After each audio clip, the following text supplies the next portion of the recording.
सर्वदुष्टानां वाचं मुखं पदं स्तम्भय जिह्वां कीलय बुद्धिं विनाशय ह्रीं ॐ स्वाहा। ॐ ह्रीं बगुलामुखी सर्वदुष्टानां वाचं मुखं पदं स्तम्भय जिह्वां कीलय बुद्धिं विनाशय ह्रीं ॐ स्वाहा। ॐ ह्रीं बगुलामुखी सर्वदुष्टानां वाचं मुखं पदं स्तम्भय जिह्वां कीलय बुद्धिं विनाशय ह्रीं ॐ स्वाहा। ॐ ह्रीं बगुलामुखी सर्वदुष्टानां वाचं मुखं पदं स्तम्भय जिह्वां कीलय बुद्धिं विनाशय ह्रीं ॐ स्वाहा। ॐ ह्रीं बगुलामुखी सर्वदुष्टानां वाचं मुखं पदं स्तम्भय जिह्वां कीलय बुद्धिं विनाशय ह्रीं ॐ स्वाहा। ॐ ह्रीं बगुलामुखी सर्वदुष्टानां वाचं मुखं पदं स्तम्भय जिह्वां कीलय बुद्धिं विनाशय ह्रीं ॐ स्वाहा। ॐ ह्रीं बगुलामुखी सर्वदुष्टानां वाचं मुखं पदं स्तम्भय जिह्वां कीलय बुद्धिं विनाशय ह्रीं ॐ स्वाहा। ॐ ह्रीं बगुलामुखी सर्वदुष्टानां वाचं मुखं पदं स्तम्भय जिह्वां कीलय बुद्धिं विनाशय ह्रीं ॐ स्वाहा। ॐ ह्रीं बगुलामुखी सर्वदुष्टानां वाचं मुखं पदं स्तम्भय जिह्वां कीलय बुद्धिं विनाशय ह्रीं ॐ स्वाहा। ॐ ह्रीं बगुलामुखी सर्वदुष्टानां वाचं मुखं पदं स्तम्भय जिह्वां कीलय बुद्धिं विनाशय ह्रीं ॐ स्वाहा। ॐ ह्रीं बगुलामुखी सर्वदुष्टानां वाचं मुखं पदं स्तम्भय जिह्वां कीलय बुद्धिं विनाशय ह्रीं ॐ स्वाहा। ॐ ह्रीं बगुलामुखी सर्वदुष्टानां वाचं मुखं पदं स्तम्भय जिह्वां कीलय बुद्धिं विनाशय ह्रीं ॐ स्वाहा।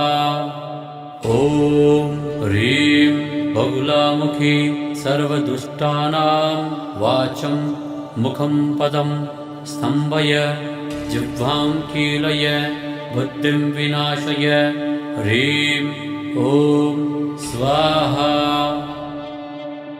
ॐ ह्रीं बगुलामुखी सर्वदुष्टानां वाचं मुखं पदं स्तम्भय जिह्वां कीलय बुद्धिं विनाशय ह्रीं ॐ स्वाहा।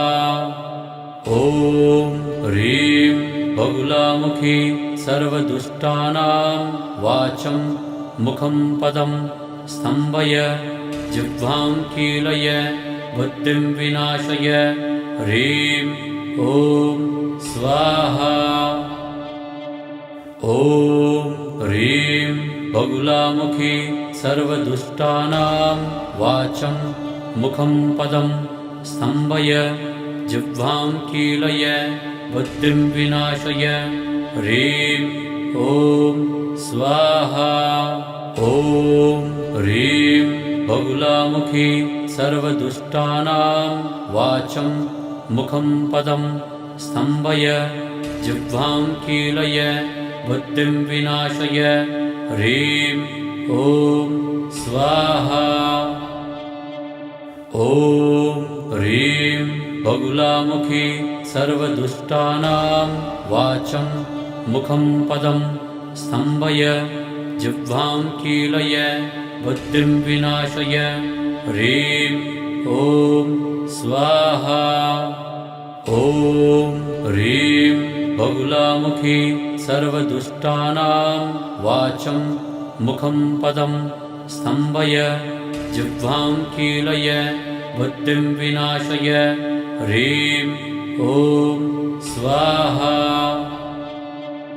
ॐ ह्रीं बगुलामुखी सर्वदुष्टानां वाचं मुखं पदं स्तम्भय जिह्वां कीलय बुद्धिं विनाशय ह्रीं ॐ स्वाहा। ॐ ह्रीं बगुलामुखी सर्वदुष्टानां वाचं मुखं पदं स्तम्भय जिह्वां कीलय बुद्धिं विनाशय ह्रीं ॐ स्वाहा। ॐ ह्रीं बगुलामुखी सर्वदुष्टानां वाचं मुखं पदं स्तम्भय जिह्वां कीलय बुद्धिं विनाशय ह्रीं ॐ स्वाहा।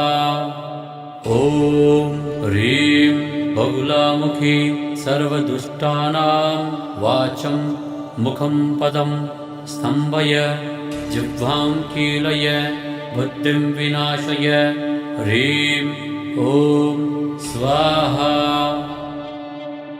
ॐ ह्रीं बगुलामुखी सर्वदुष्टानां वाचं मुखं पदं स्तम्भय जिह्वां कीलय बुद्धिं विनाशय ह्रीं ॐ स्वाहा।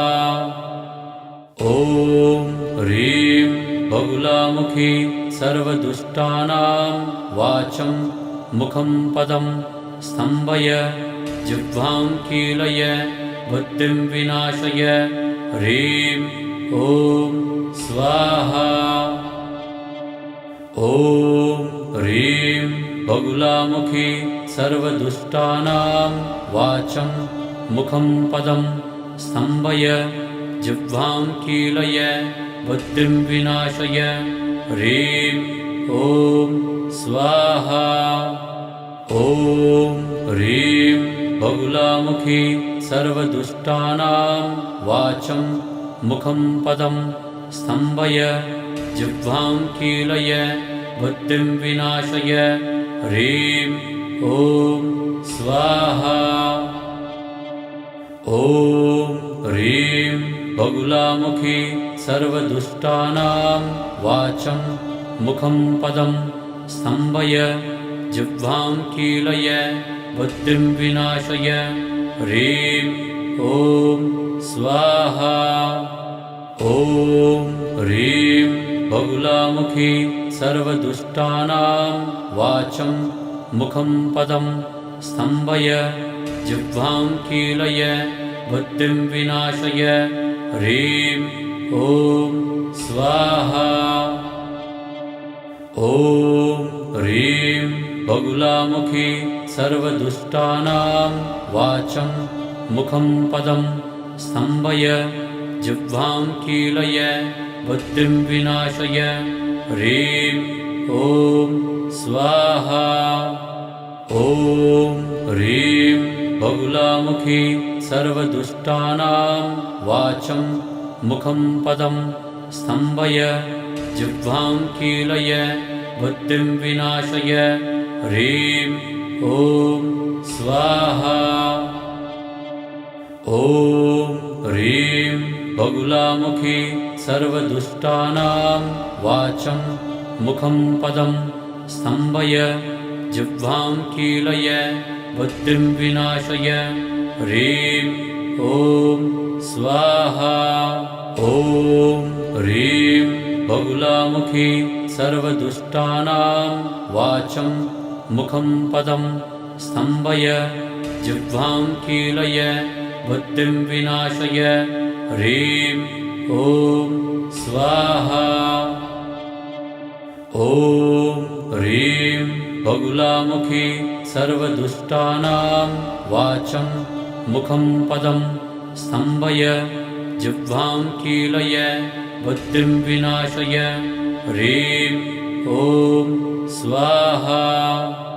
ॐ ह्रीं बगुलामुखी सर्वदुष्टानां वाचं मुखं पदं स्तम्भय जिह्वां कीलय बुद्धिं विनाशय ह्रीं ॐ स्वाहा।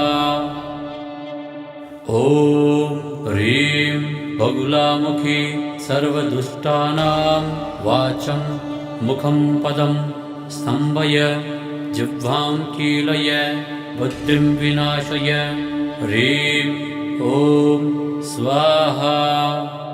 ॐ ह्रीं बगुलामुखी सर्वदुष्टानां वाचं मुखं पदं स्तम्भय जिह्वां कीलय बुद्धिं विनाशय ह्रीं ॐ स्वाहा।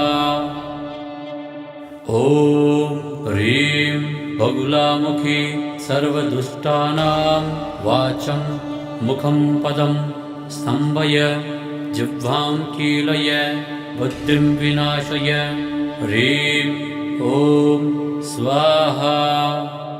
ॐ ह्रीं बगुलामुखी सर्वदुष्टानां वाचं मुखं पदं स्तम्भय जिह्वां कीलय बुद्धिं विनाशय ह्रीं ॐ स्वाहा।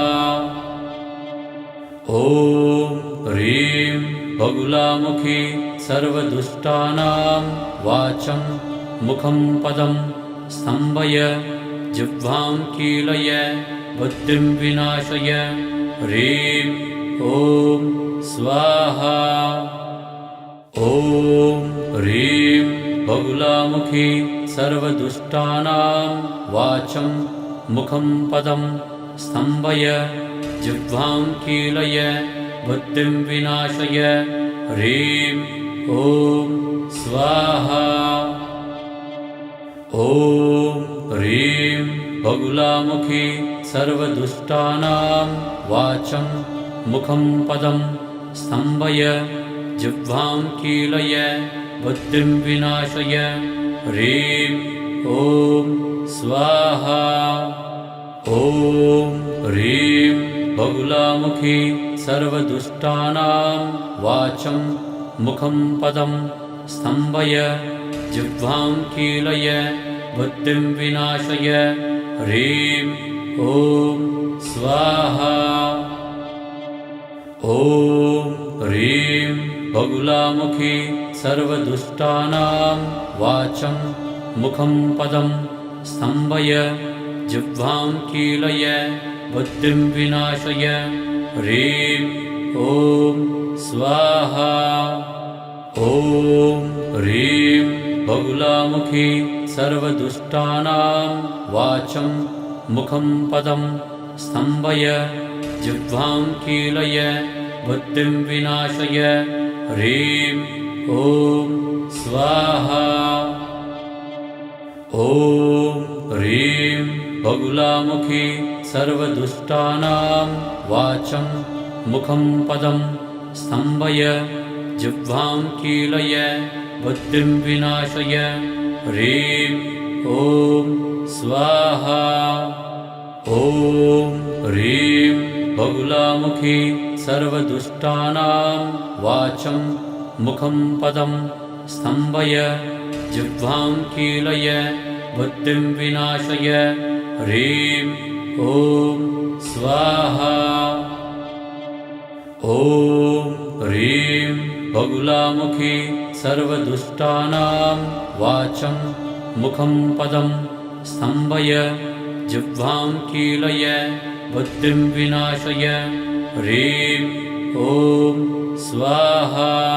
ॐ ह्रीं बगुलामुखी सर्वदुष्टानां वाचं मुखं पदं स्तम्भय जिह्वां कीलय बुद्धिं विनाशय ह्रीं ॐ स्वाहा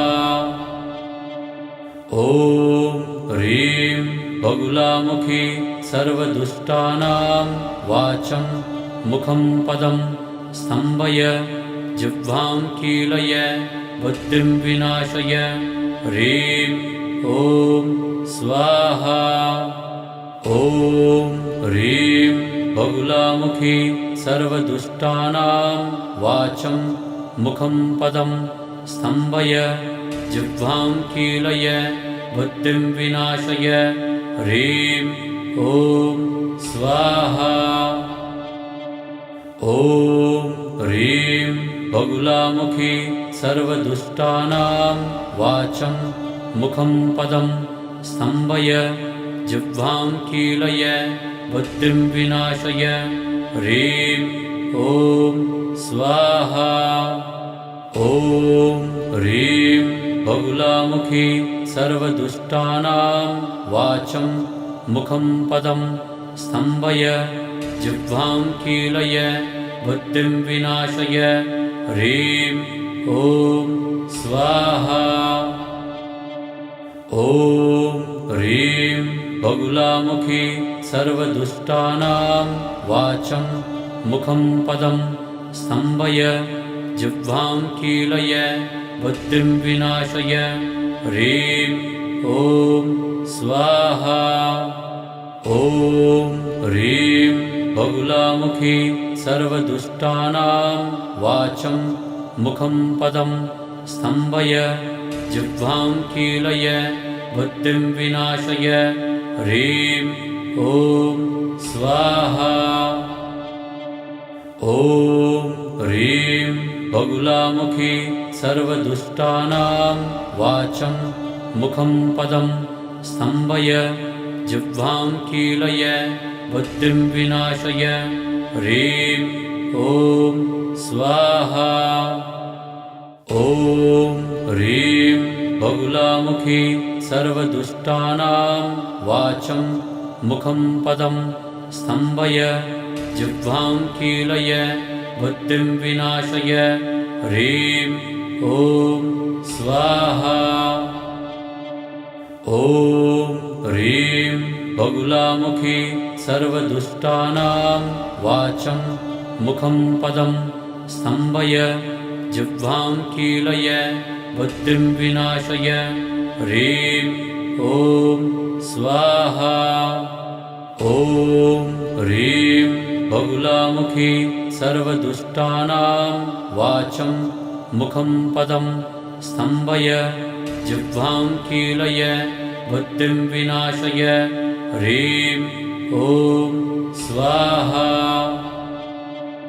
ॐ ह्रीं बगुलामुखी सर्वदुष्टानां वाचं मुखं पदं स्तम्भय जिह्वां कीलय बुद्धिं विनाशय ह्रीं ॐ स्वाहा ॐ ह्रीं बगुलामुखी सर्वदुष्टानां वाचं मुखं पदं स्तम्भय जिह्वां कीलय बुद्धिं विनाशय ह्रीं ॐ स्वाहा ॐ ह्रीं बगुलामुखी सर्वदुष्टानां वाचं मुखं पदं स्तम्भय जिह्वां कीलय बुद्धिं विनाशय ह्रीं ॐ स्वाहा ॐ ह्रीं बगुलामुखी सर्वदुष्टानां वाचं मुखं पदं स्तम्भय जिह्वां कीलय बुद्धिं विनाशय ह्रीं ॐ स्वाहा ॐ ह्रीं बगुलामुखी सर्वदुष्टानां वाचं मुखं पदं स्तम्भय जिह्वां कीलय बुद्धिं विनाशय ह्रीं ॐ स्वाहा ॐ ह्रीं बहुलामुखी सर्वदुष्टानां वाचं मुखं पदं स्तम्भय जिह्वां कीलय बुद्धिं विनाशय ह्रीं ॐ स्वाहा ॐ ह्रीं बहुलामुखी सर्वदुष्टानां वाचं मुखं पदं स्तम्भय जिह्वां कीलय बुद्धिं विनाशय ह्रीं ॐ स्वाहा ॐ ह्रीं बहुलामुखी सर्वदुष्टानां वाचं मुखं पदं स्तम्भय जिह्वां कीलय बुद्धिं विनाशय ह्रीं ॐ स्वाहा ॐ ह्रीं बहुलामुखी सर्वदुष्टानां वाचं मुखं पदं स्तम्भय जिह्वां कीलय बुद्धिं विनाशय ह्रीं ॐ स्वाहा ॐ ह्रीं बहुलामुखी सर्वदुष्टानां वाचं मुखं पदं स्तम्भय जिह्वां कीलय बुद्धिं विनाशय ह्रीं ॐ स्वाहा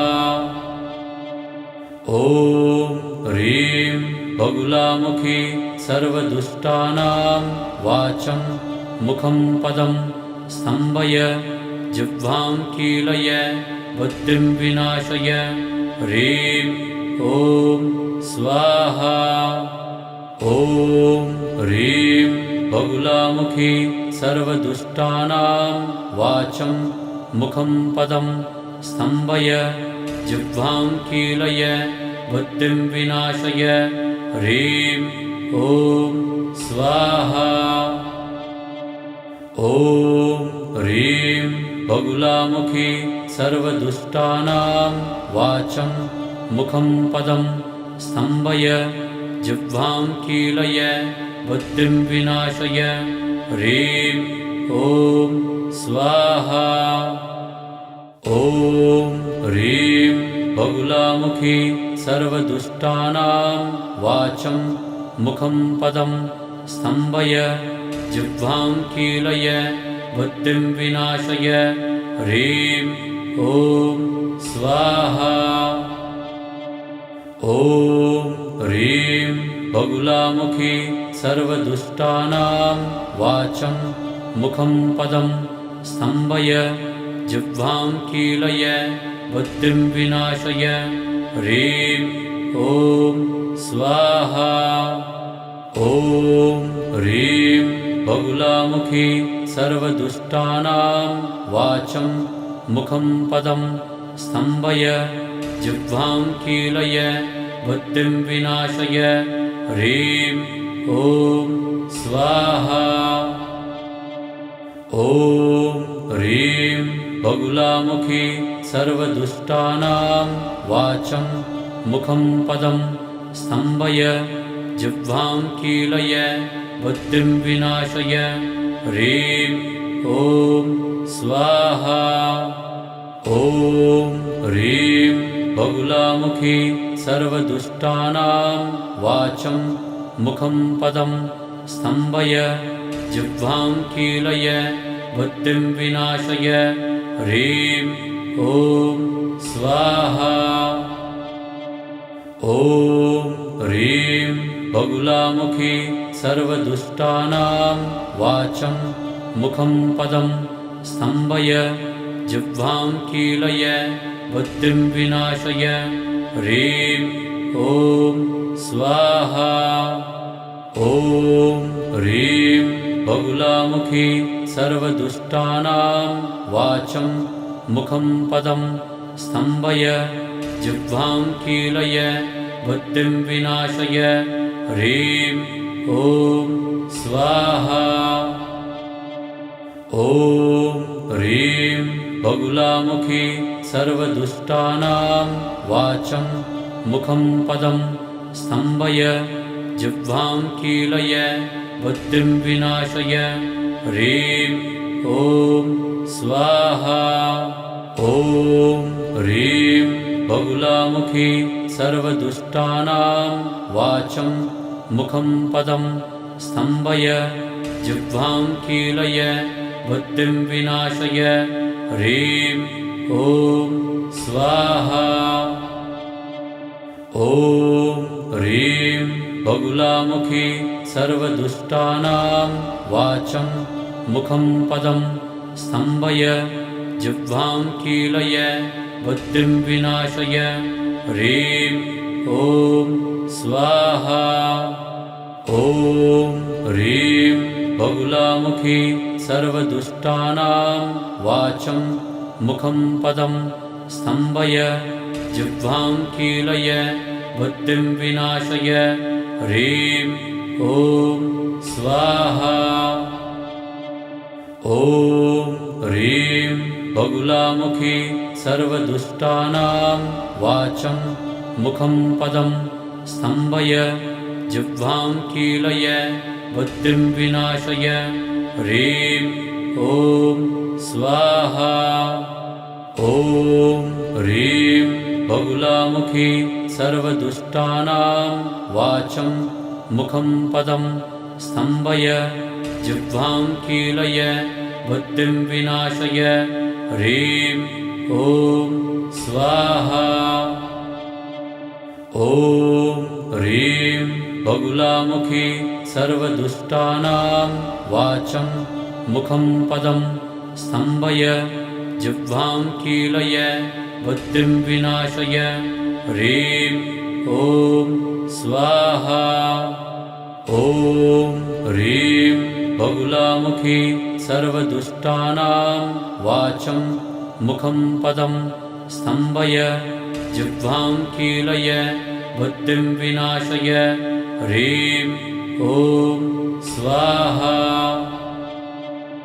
ॐ ह्रीं बहुलामुखी सर्वदुष्टानां वाचं मुखं पदं स्तम्भय जिह्वां कीलय बुद्धिं विनाशय ह्रीं ॐ स्वाहा ॐ ह्रीं बहुलामुखी सर्वदुष्टानां वाचं मुखं पदं स्तम्भय जिह्वां कीलय बुद्धिं विनाशय ह्रीं ॐ स्वाहा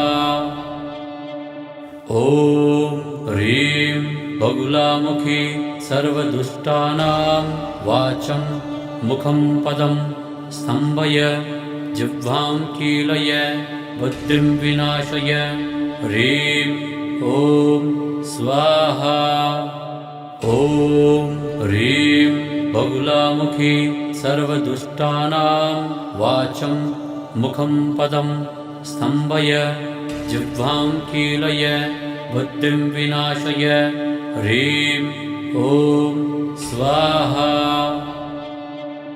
ॐ ह्रीं बहुलामुखी सर्वदुष्टानां वाचं मुखं पदं स्तम्भय जिह्वां कीलय बुद्धिं विनाशय ह्रीं ॐ स्वाहा ॐ ह्रीं बहुलामुखी सर्वदुष्टानां वाचं मुखं पदं स्तम्भय जिह्वां कीलय बुद्धिं विनाशय ह्रीं ॐ स्वाहा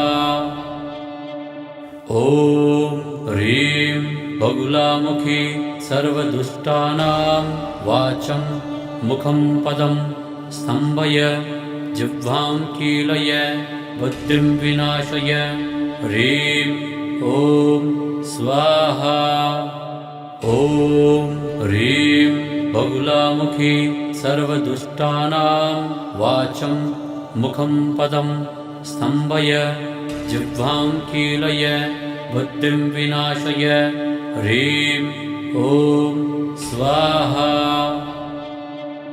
ॐ ह्रीं बहुलामुखी सर्वदुष्टानां वाचं मुखं पदं स्तम्भय जिह्वां कीलय बुद्धिं विनाशय ह्रीं ॐ स्वाहा ॐ ह्रीं बगुलामुखी सर्वदुष्टानां वाचं मुखं पदं स्तम्भय जिह्वां कीलय बुद्धिं विनाशय ह्रीं ॐ स्वाहा।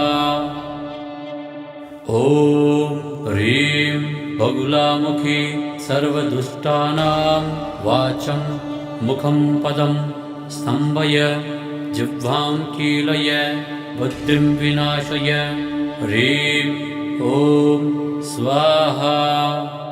ॐ ह्रीं बगुलामुखी सर्वदुष्टानां वाचं मुखं पदं स्तम्भय जिह्वां कीलय बुद्धिं विनाशय ह्रीं ॐ स्वाहा।